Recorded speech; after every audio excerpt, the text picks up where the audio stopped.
അമ്മോ ഓ, സുഖം തന്നെ.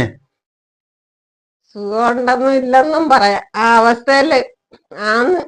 ഞാൻ കുറച്ച് ദിവസം ഇവിടെ വരാൻ പറ്റിയില്ല. ആ, പിന്നെ അമ്മ ഭക്ഷണമൊക്കെ കഴിച്ചാ? ഭക്ഷണം ഒന്നും കഴിച്ചില്ല. കഴിക്കാൻ ആര് തരുന്നത്?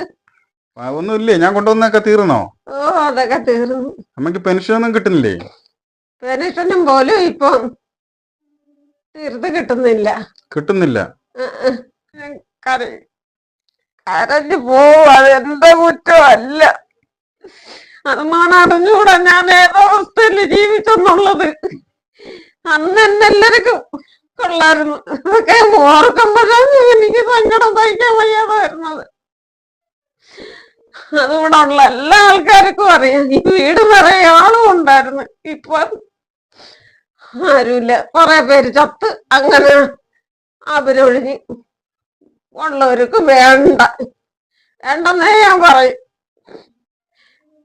വേണമെന്നുള്ളവരാണ് ഇനി വല്ല പഴിക്കാതെ എനിക്ക് ഒന്നും തരണ്ട. വന്നൊന്നും എന്നെ കാണുന്നതിനെന്ത്. ഇപ്പൊ എന്നെ ആർക്കും വേണ്ട എന്നെ ഞാൻ പറയും. വേണ്ട. ഇപ്പൊ ഒരാളുണ്ടല്ലോ അമ്മേരെ കൂടെ. ആര്? ഒരാളുണ്ട്, അമ്മ തന്നെ പറ. ഇപ്പൊ എനിക്കൊരു മോനുണ്ട്. ആരത്? അത് മോൻ തന്നെ, അല്ലാതെ. ശരി, അമ്മ പേടിക്കണ്ട കേട്ടാ. ഇപ്പൊ എനിക്ക് ആളുള്ളണൊക്കെ എന്നെ ഞാൻ കരുതുന്നത്. ഭക്ഷണമൊക്കെ കഴിക്കണം കേട്ടാ, പട്ടിണി കിടക്കരുത്. ഞാൻ സാധനം തീർന്ന അറിഞ്ഞില്ല, ഞാൻ കൊണ്ട് തരാം കേട്ടാ. ഉണ്ടാവും അമ്മേരെ കൂടെ എന്നും. പോരെ? അതും മതി മോനെ. ഞാൻ ഇപ്പം വന്നത് അമ്മയ്ക്ക് ചെറിയൊരു എൻ്റെ ഉള്ളത് ഞാൻ കൊണ്ടുവരാൻ വേണ്ടി വന്നതാണ്.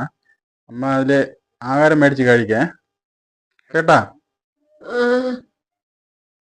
ഞാൻ ഭക്ഷണ സാധനം ഞാൻ കൊണ്ടുവരാം. 2 ദിവസത്തിനകത്ത് ഞാൻ കൊണ്ട് എത്തിച്ചേരാം കേട്ടാ.